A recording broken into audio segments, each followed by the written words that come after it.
Jai Guru students. So in the last class we had learned about the Samanthas and golden worm Hiranyagarbha ritual. Now in this class I will tell you how was the administration in these kingdoms. So let's start. First write here today's date. We are going to start from here. So we will write here. Okay. Now, many of these new kings adopted high sounding titles such as Maharaja Dhiraj, Great King, Overlord of Kings, Tribhavana, Chakravartina, Lord of Three Worlds, and so on. However, in spite of such claims, they often shared power with their Samanthas as well as with associations of peasants, traders, and Brahmanas. In each of these states, resources were obtained from the producer, that is, peasants, cattle keepers, artisans, who were often persuaded or compelled to surrender part of what they produced. Sometimes these were claimed as rent due to a lord who asserted that he owned the land. Revenue was also collected from the traders.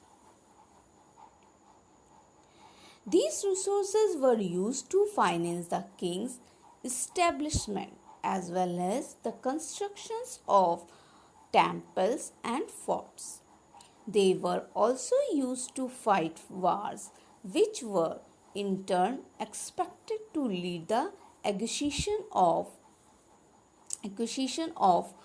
wealth in the form of plunder and access to land as well as trade routes.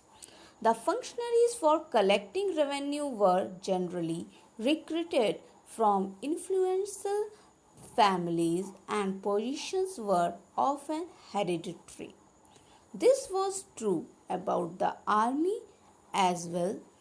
In many cases, close relatives of the king held these positions. Now, so many new kings of these kingdoms started to adopt the title Maharaja Adhiraj. It means that they started to call himself as a Maharaja Adhiraj or Tribhavana Chakravartin. It means the Lord of the Three Worlds, and so on. However, in spite of such claims, after claiming such type of every king now started to declare himself as a Maharaja Dhiraj and Tribhuvana Chakravartin. It means that the Lord of Three Worlds. In spite of such claims, they shared his power with Samanthas, peasants, cattle keepers, traders, and Brahmanas. So these, after claiming that they are the Maharaja Dhiraj, they are so much powerful in comparison with other kings or in comparison with other people. So, but they shared his power with these personalities. What were? Samanthas, peasants, cattle keepers, traders, and Brahmanas. So, and the producer who produced the production.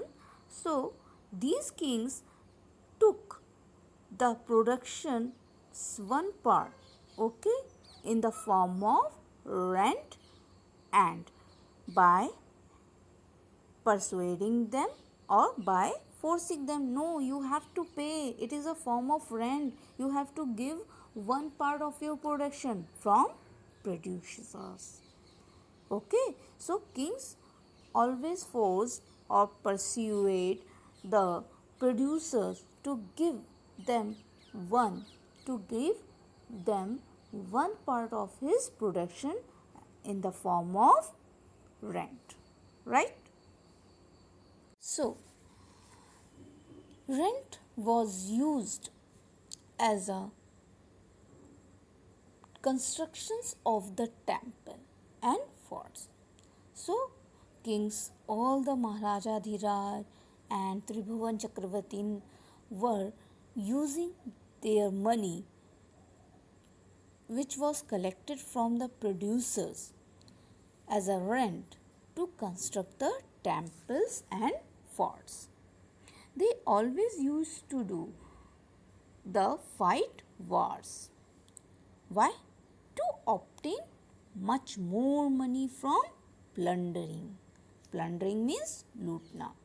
Okay, and here also one thing, that who was collecting these rent?